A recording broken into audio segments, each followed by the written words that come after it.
I'm not the house of cards that falls down easily. Ooh, I'm strong enough to handle what you throw at me. Welcome to Mental Health News Radio. I'm your host, Kristin Walker. Just what are we going to discuss? The intimacy that is mental health. Let's continue to make it as comfortable as discussing brain health or heart health. This show has been on the air for several years and we have amazing co-hosts. And then we created a network of podcasters on mentalhealthnewsradionetwork.com, a place where every possible facet of mental well-being can be talked about openly. My show, after several hundred interviews, the format is this: intimate, deep, funny, touching, sometimes uncomfortable, but always vulnerable conversations with interesting people. The goal is to have you, our listening family, many of you who have become my good friends, feel as though you are listening in on private conversations. Thank you for tuning in and becoming part of this amazing journey with me, and now with our network of podcasters. Just knowing this podcast might be helping any of you realize you are not alone on this journey called being a human being makes doing this podcast worth every second. After all we promised, we'd be cordial. Hi everyone, our guest today is Dr. Stuart Ablon. He is the director of ThinkKids in the Department of Psychiatry at Massachusetts General Hospital. He received his doctorate in clinical psychology from the University of California at Berkeley and completed his training at Massachusetts General Hospital and Harvard Medical School. Take a walk with us as we talk about why he does what he does in the world. He'll be presenting and exhibiting at the National Council for Behavioral Health's annual conference, NAT Con. Please visit www.thenationalcouncil.org for more information. And as always, thank you to our continued sponsors of Mental Health News Radio, zencharts.com, mygenetics.com, and copenotes.com. Couldn't do it without you or our listeners. Thanks for tuning in. Hi, everyone. Kristin Walker here, and I am here with one of the presenters at this year's NAT Con 2018. Dr. Stuart Ablon is with me. Stuart, thank you so much for coming on the show. I almost said Dr. Ablon after we already agreed I was going to call you Stuart, so there you go. Well, my pleasure. Thanks for having me. I'm looking forward to the conference. Yeah, I am too. We love it. We've been going for 3 years and we have a great time. It's the best in the industry that we've been a privilege to be a part of. So is this your first year going, or have you been many times? Yes, I was going to say this is my first time at NAT Con. I've heard great things from colleagues who've spoken and attended in the past, so I'm looking forward to it. And we're bringing a team from our organization as well with a number of presentations and exhibiting and everything else. So we're really looking forward to participating. Oh, great. So you'll be on the floor as an exhibitor and you'll be doing presentations. When you get there, everyone's eyes are I'm sure you've been to many conferences, and I have as well. And I can still tell you that when you walk in and you see how amazing NatCon is, your eyes still pop out of your head. Great. Well, look forward to it. All right. Well, then talk to us about what your presentation will be about for NatCon. Sure. So what I'm going to be presenting on is our work with challenging youth, so kids and adolescents who exhibit pretty challenging behavior.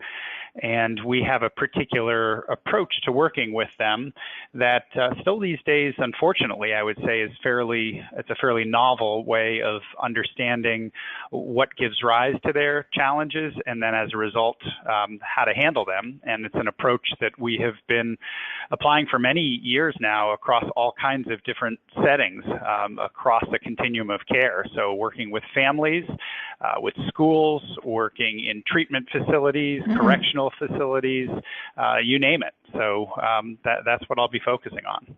Fantastic.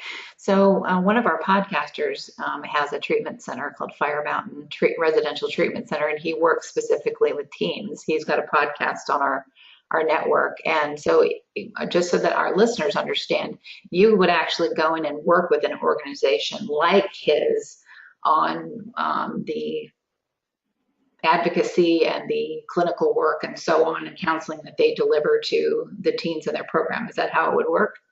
Yes, basically what we do is we're sort of a train-the-trainer organization. So we have an evidence-based practice that we teach other people to use. And one of the nice things about the approach is it can be used in just about any setting wherever adults are interacting with kids. And so in a residential facility, for instance, it's not just the clinical staff, but it's in my view, who are most often the most important people in these programs are the direct care staff who are working with the youth on a daily basis.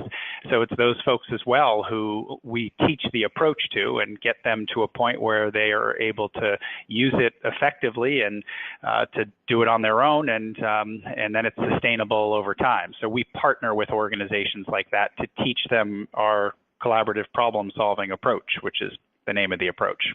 Right, fantastic. Now, you've written several books, and let's talk about the one that stands out to me, which is Treating Explosive Kids, the Collaborative Problem-Solving Approach. There's so many parents that they are dealing with explosive children. There are many different reasons why their children are. It could be autism, it could be depression, it could be any number of things, trauma, some kind of trauma. But they shy away from using those terms because there's such a stigma, and there's so much that a parent views their children as an extension of themselves in some ways, and so they are embarrassed about what's happening at home. So how does your book and how does your treatment kind of help those parents get out of that space so that they can work on the healing? Sure. Well, I think one of the major problems is that psychology and psychiatry has a long history of blaming parents, frankly, for things that we later learned that really wasn't the parents' fault in the first place. I mean, you mentioned autism. You know, it was not that long ago that we used to blame what we called refrigerator mothers. That was actually a term that was used in the literature to describe mothers who were thought to be unempathic and cold, and that caused autism. It's a horrible, horrible thing. And of course, now, you know, we've caught up with the research, and we know that autism is very complicated neurodevelopmental difficulty, and no, it's not caused by cold, unempathic mothering. So there's a long history of blaming parents in my field as a clinical psychologist. And what's interesting is I think kids with challenging behavior, it's really no different. We tend to blame parents, thinking that they, you know, aren't properly setting limits and things like that. They're being too inconsistent and things, when actually what all the research in the neurosciences shows is that this is not a result of poor parenting. That in fact, one of the reasons parents struggle so much is because their kids are so difficult to parent because they struggle with certain skills that neurotypically developing kids just don't struggle with. Right. And so it's much more akin to a learning disability, which is not a parent's fault. It's something that a child struggles with, and they actually need a different kind of intervention. And it's really no different when you're talking about kids with behavioral challenges. So the way we help parents is we say, look, let's start with getting an accurate read on what gives rise to these difficulties in the first place. And then we don't have to play the blame game anymore either, because it's not the parent's fault, it's not the kid's fault, it just is. But now we can get down to the business of helping identify the skills that the child struggles with and helping them build those skills so that their behavior in turn will improve as well. You know, I have personal experience with this just from volunteering with a therapy dog and always ending up in the quote unquote behavioral health or the bad kids classroom. And those were the best classrooms at every public school that I went into with my therapy dog, but also several friends of mine who have dealt with that same attitude where the schools aren't educated enough yet. I know it's getting better, but even today, a few of them have had instances where they're being bullied by the schools because of their child's behavior, and them standing up for their rights, telling the school, no, this is how you need to be working with my child. The way that you're doing it isn't effective. So in those situations, what does your organization go into a school and offer education as well on how they should be approaching this? Right. Well, interestingly, that first book that I wrote with a colleague, Dr. Ross Green, many years ago, that was sort of the original clinical manual of this approach, but it's developed a lot over time. And I'm excited. We've got a colleague and I wrote a book called The School Discipline Fix, which is about using our approach in schools, where we do about probably 60% of our work these days in schools. And unfortunately, school discipline is woefully archaic and really doesn't work for the kids to whom it's most applied, and actually can cause significant damage as well. But, no educator wants to be in the position of struggling to figure out how to help a student. Educators get into the business because they want to help, and they need better tools to be able to do so. And so that's exactly what our organization does, is that we partner with schools that really want to transform their school disciplinary policies and procedures to be much more compassionate and effective in helping reach some of their most challenging students, who are also the students that unfortunately get in the way of the learning of others as well. And so it's to everybody's benefit to figure out a way to be helpful to these kids who are so terribly misunderstood. And that's one of the things we do, is we partner with schools to teach them a very different way of thinking about and actually affecting change using very different types of school discipline. Yeah, it's been really interesting to witness some of the journeys that I have where it wasn't so much the teachers that were in a special needs classroom. It was more the administration of the school that did not want a service dog to be at school, making it difficult for parents to bring that in, calling parents in for truancy when their child is, a 6-year-old autistic child, and just a lot of bullying and harassment, but on the administrative side, not so much in the classroom. And it's been so fascinating to really witness really brave parents that stood up for their rights anyway and said, no, you will change. And the reason why they did was that I want other parents to not have to go through what I just did. Yeah, I think it's tricky, because I think one of the things that we all get in trouble with is when we have good concerns, but we end up trying to impose solutions that address those concerns that might not work for somebody else. And I think that's one of the most challenging things for administrators in schools. But we have a sort of basic philosophy that guides our work. And when we apply it to kids, the philosophy is kids do well if they can. Not kids do well if they want to, but kids do well if they can. If they could do well, they would do well. And if they're not doing well, something's getting in their way, and let's figure out what so we can help. Well, the interesting thing I found over the years, and actually that's my latest book, which is coming out, called Changeable, is applying these ideas all kinds of places in the world. What you realize is that philosophy isn't just applicable to kids, because guess what? Parents do well if they can. Teachers do well if they can. And yes, indeed, administrators do well if they can too. And that actually some of the most important collaborative problem solving that goes on in a school, for example, is with no student around. It's the collaboration between the teachers and the administration, the parents and the administration. And so we've actually found, and that's what this latest book is about, this approach can be incredibly helpful applied anywhere we humans get into trouble with each other and have conflict and tend to butt heads with our different ideas of how to solve it. That's fantastic. Yeah, I don't want to call that out either, because I have had many hospitals that I went into with my therapy dog, and the minute that locked door was closed on the mental health unit, the administrator would say, let that dog off the leash. Let's color outside the lines here. And I thought, I thought, yes, this is where I want to come and help as much as we can, because of that freedom to do so. So that's wonderful. But we have so many listeners that are somewhere, in their career in terms of becoming a mental health professional. And so I always like to ask the person I'm interviewing, why this is your chosen profession? Well, it's interesting for me. I actually grew up in a family of mental health professionals, so both my parents in the field. And so I was sort of always surrounded with an interest in people and their emotions and behaviors and what makes them tick.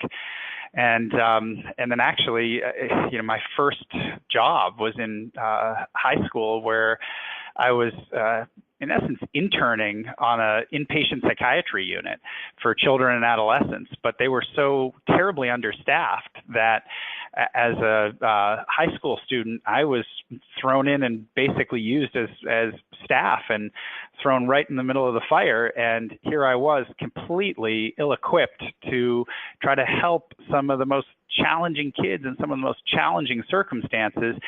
And that was the beginning of what led to, for me, really an interest in why do some kids and some people struggle with their behavior so much more than others, and what else can we do to help? Because conventional interventions seemed to me to not only be particularly ineffective, but actually to be really harmful, and in some cases traumatizing and abusive, and that there had to be another way. And so, that's what ultimately propelled my career path forward in this area. Not that I ever thought I'd necessarily be doing exactly what I'm doing today, but I wouldn't want to be doing anything else. It's incredibly fulfilling work. So how long with this organization, ThinkKids? How long has the organization been around? How long have you been a part of it? And yes, how long has it been around? We started teaching the approach to collaborative problem solving here at the hospital that we are a part of, Massachusetts General Hospital, and the Department of Psychiatry here in the early 2000s. And in the late 2000s, so about 10 years ago, I founded ThinkKids here in the Department of Psychiatry at Mass General. And over the last 10 years, we've been further refining the approach and really learning how to effectively implement it in large systems. Again, whether that's a hospital system, residential treatment facility, a school system, really learning the hard way what makes for good implementation of an approach that requires a major shift in thinking for people. Right. And so we're fortunate to be at a teaching hospital here, academic medical center, where we have great resources when it comes to research and evaluation. So we've been, studying our work intensively over the last decade to help us figure out what's the best way to teach this to people, to help them get really good at it and hold on to it, and also to continue to iterate so that the approach is more and more responsive and to what people need. And I think one of the most exciting things for me of late is that we're seeing that in many ways our approach sort of operationalizes the ideals of trauma-informed care. Mm-hmm. That if you really want to have, whether it's how you raise a child, teach a child, treat a child, if you want that to be trauma-sensitive, we actually sort of provide a roadmap for how to do that in very clear and practical ways. And so that's been incredibly exciting of late as well. Yeah, and it's interesting. I was reading also, of course, I don't like to read too much about someone because I tend to be someone that will, I already know that, so I don't need to ask the question and I forget. No, you're the interviewer. You do need to ask that question. Don't pretend like you know it already. Your audience doesn't know it yet. But what struck me is interesting is you're a top-rated keynote speaker in academic arenas. That can be a tough crowd, especially when we're talking about changing the way people think and people being steeped in what they've been taught. So is your audience mostly people that are just coming through the academic field now, and so their brain maybe is a little more like clay and can be molded into a different approach? Or are you also speaking to people? I speak to a wide array of different people, and sometimes our trainings we host here or other places. I just got back from Australia where we had a training open to the public, and what's amazing is you get everybody from very seasoned mental health professionals to parents, to teachers, to direct care staff, to foster parents. And I got to say, I love when you get that heterogeneous of a group there together. And what I find is people are so eager for new ideas and new solutions working with these kids, because unfortunately it's just so painful for all involved. And people who get into the helping profession, to not be able to help these kids and to see the pain they're in, it's excruciating. And so my experience has been over the years that people are really willing and interested to learn and to hear. you got to make sure that you do the same with them, and you've got to learn from them, hear from them what their concerns are and what they need your help with. And but then I find things tend to go well, and people tend to at least open their minds up to the possibility of thinking and behaving differently, regardless of where they are in their professional careers. Fantastic. That's always good to hear. So in terms of where ThinkKids is going, what can you tell us in terms of, what's ahead for you and where you want to take this? And I want to preface that with our listeners are also people that have been in a lot of trauma and listen to this show to hear about new ideas and so on. And they can be very skeptical because of what they've been through. So I want to, lend them some hope as to where you're going, and also let them know that things like this that you've created are paved with many failures, and that's how you've probably created something this great, is by learning all of those lessons, all those missteps along the way. So would you agree with that?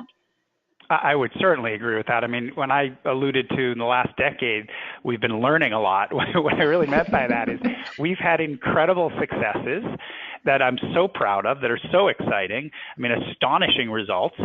And we've had total failures, and we've had everything in between. And it's really just been in recent years where I sort of step back and I say, there's a pattern here of when things go well versus when they don't. And interestingly, during that same time, there's been this field called implementation science that's grown up around us that has sort of proven the same thing that we've learned the hard way through lived experience, which is there's some ways to go about this. And it's just like you said, there's no magic bullet. There's no easy answer. People are right to be skeptical because, real change is hard and takes time and perseverance and discomfort and anxiety and stress, and it's hard. Where we're going in the future is we want to take all these lessons learned and try to, in essence, maximize the effectiveness of our work by partnering with organizations to say, okay, if you really want to do this, if you want to really transform your school discipline, if you want to radically change how you work with the traumatized kids in your residential programs, here's what it's going to take. And let's not do what we in the field call spray and pray training, where we sort of show up and teach you about this approach and leave and cross our fingers and hope it works. No, let's partner deeply on implementation, where we're going to stick around for a few years with you and get this to the point where you're really doing it well, feel comfortable, you own it, it's yours, it's sustainable, and then we'll sort of slowly withdraw ourselves. Let's do that. And at the same time, we certify individuals in our approach as well. So if you want help, you want to learn this, and you're not a part of a larger system, there's a mechanism for you as well. But again, the goal is let's get people good at this. Now, having said all that, I will also tell you that we have a major overarching goal here at ThinkKids, which isn't necessarily about getting everybody great at the approach. It's really about shifting the conventional wisdom and hopefully getting to a point where people view kids with behavioral challenges and their adult caretakers with empathy, with an accurate understanding of what's going on, and know that there are effective approaches out there. That in essence, we sort of get to where we've gotten with things like reading disabilities, dyslexia, that used to be so poorly misunderstood, and people were blamed, and it caused all kinds of horrible damage to people's self-esteem. And we've come so far in that domain. Right. Even remember if you were born left-handed, you were forced to learn how to use your right hand. Yeah. And, so we've come a long way in so many different areas. To be frank, we haven't come a long way when somebody's difficulty manifests itself in challenging behavior, because that behavior, it pushes our buttons, it gets us frustrated, and we lose our cool and we lose our ability to think straight. And I think we can shift how people view challenging behavior, and thus how people react, intervene, and help. And that's really what we're trying to do here.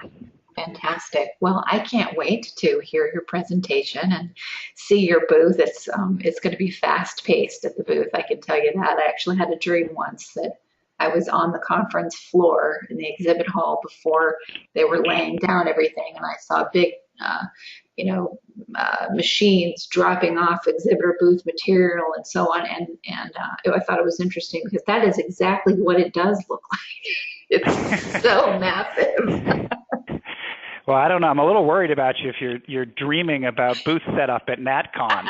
It was one of those weird dreams where I was just before I was going last year, and I was dreaming about I couldn't find my room, and I had to do an important interview. Like I was naked in high school. One of those kind of dreams. So. Right, one of those anxiety dreams. I get you.